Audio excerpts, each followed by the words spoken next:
ओम गण गणेशाय नमः। ओम एकदंताय विद्महे वक्रतुंडाय धीमहि तन्नो बुद्धि प्रचोदयात्। भगवान श्री गणेश सबके लिए सर्वप्रथम पूज्य तथा स्मरणीय हैं। कोई भी मंगल कार्य इनके प्रथम पूजा के बिना संपन्न नहीं होता। विघ्न विनाशक होने के कारण इनकी प्रथम पूजा अनिवार्य है। शीघ्र प्रसन्न होने वाले स्वभाव के कारण इनकी पूजा विधान में न अधिक नियमों की आवश्यकता है, न ही बहुत साधन सामग्री की। कोई भी इनकी पीली मिट्टी, सुपारी या गोबर की प्रतिमा बनाकर सामान्य दुर्वांकुरों तथा थोड़े से मोदक के द्वारा पूजा करके इन्हें प्रसन्न कर सकता है। इनका रूप भी बड़ा ही मनोहर है। हाथी के मुख वाले और लंबोदर होने से ये बच्चों के लिए भी अधिक प्रिय हैं। बुद्धिमान इतने हैं कि माता पिता की परिक्रमा में से ही इन्होंने संपूर्ण विश्व की 7 परिक्रमाएं कर डाली और सर्वपूज्य बन गए। पुराणों में इनके विषय में बड़ी ही सुंदर कथाएं वर्णित हैं। मुद्गल पुराण में इनके 8 अवतारों का वर्णन मिलता है, जिनके नाम क्रम से वक्रतुंड,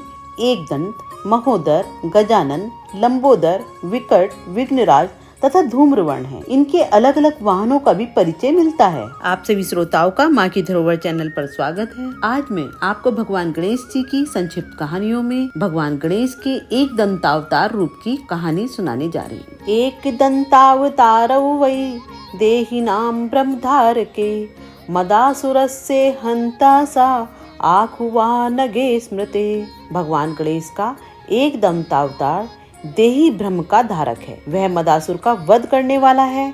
इसका वाहन मूसक बताया गया है। मदासुर नाम का एक बलवान पराक्रमी दैत्य था। वह महर्षि च्यवन का पुत्र था। एक बार वह अपने पिता से आज्ञा लेकर दैत्य गुरु शुक्राचार्य के पास गया। उसने शुक्राचार्य से कहा कि आप मुझे कृपा पूर्वक अपना शिष्य बना लें। मैं संपूर्ण ब्रह्मांड का स्वामी बनना चाहता हूँ। आप मेरी इच्छा पूरी करने के लिए मेरा उचित मार्गदर्शन करें। शुक्राचार्य ने संतुष्ट होकर उसे अपना शिष्य बना लिया। सर्वज्ञ आचार्य ने उसे विधि सहित एकाक्षरी हीम शक्ति मंत्र दिया। मदासुर अपने गुरुदेव के चरणों में प्रणाम कर जंगल में तप करने के लिए चला गया। उसने भगवती का ध्यान करते हुए हजारों वर्षों तक कठोर तप किया, यहाँ तक कि उसका शरीर दीमकों की बांबी बन गया। उसके चारों ओर वृक्ष उग गए और लताएं फैल गई। उसके कठोर तप से प्रसन्न होकर भगवती प्रकट हुई। माताजी ने उसे निरोग रहने तथा निष्कंटक संपूर्ण ब्रह्मांड का राज्य प्राप्त होने का वरदान दिया। मदासुर ने पहले संपूर्ण धरती पर अपना साम्राज्य स्थापित किया, फिर स्वर्ग पर चढ़ाई की। इंद्रादि देवताओं को जीतकर वह स्वर्ग का भी शासक बन बैठा। उसने प्रमदासुर की कन्या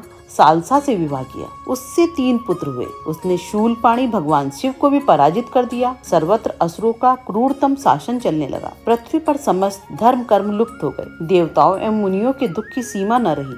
सर्वत्र हाहाकार मच गया। चिंतित देवता संत कुमार के पास गए तथा उनसे उस असुर के विनाश एवं धर्म स्थापना का उपाय पूछा।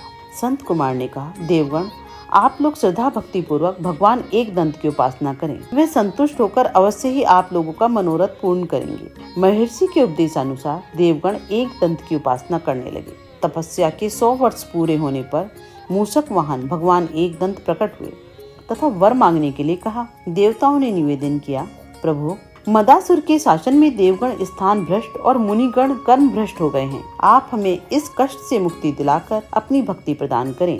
उधर देवर्षि ने मदासुर को सूचना दी कि भगवान एक दंत ने देवताओं को वरदान दिया है। अब वे तुम्हारा प्राण हरण करने के लिए तुमसे युद्ध करना चाहते हैं। मदासुर अत्यंत कुपित होकर अपनी विशाल सेना के साथ एक दंत से युद्ध करने चला। भगवान एक दंत रास्ते में ही प्रकट हो गए। राक्षसों ने देखा कि भगवान एक दंत सामने से चले आ रहे हैं। वह मूसक पर सवार हैं। उनकी आकृति अत्यंत भयानक है। उनके हाथों में परशु, पास आदि आयुध हैं। उन्होंने असुरों से कहा कि तुम अपने स्वामी से कह दो, यदि वह जीवित रहना चाहता है तो देवताओं से द्वेष छोड़ दे, उनका राज्य उन्हें वापस कर दे। अगर वह ऐसा नहीं करता है तो मैं निश्चित ही उसका वध करूंगा। महाक्रूर मदासुर युद्ध के लिए तैयार हो गया। जैसे ही उसने धनुष पर बाण चढ़ाना चाहा कि भगवान एक दंत का तीव्र परशु उसे लगा और वह बेहोश होकर गिर गया। बेहोशी टूटने पर मदासुर समझ गया कि यह सर्वसमर्थ परमात्मा ही हैं। उसने हाथ जोड़कर स्तुति करते हुए कहा, प्रभु, आप मुझे क्षमा कर अपनी दृढ़ भक्ति प्रदान करें। एक दंत ने प्रसन्न होकर कहा कि जहाँ मेरी पूजा आराधना हो वहाँ तुम कदापि मत जाना। आज से तुम पाताल में रहोगे। देवता भी प्रसन्न होकर एक दंत की स्तुति करके अपने लोक को चले गए। आज की संक्षिप्त कहानियों में इतना ही। आप सबको मेरे द्वारा कही जाने वाली कथा अच्छी लगे तो अपने सगे संबंधियों, मित्रों के साथ साझा करें। त्रुटियों के लिए माफ़ी चाहती हूँ। जय हो एकदंत।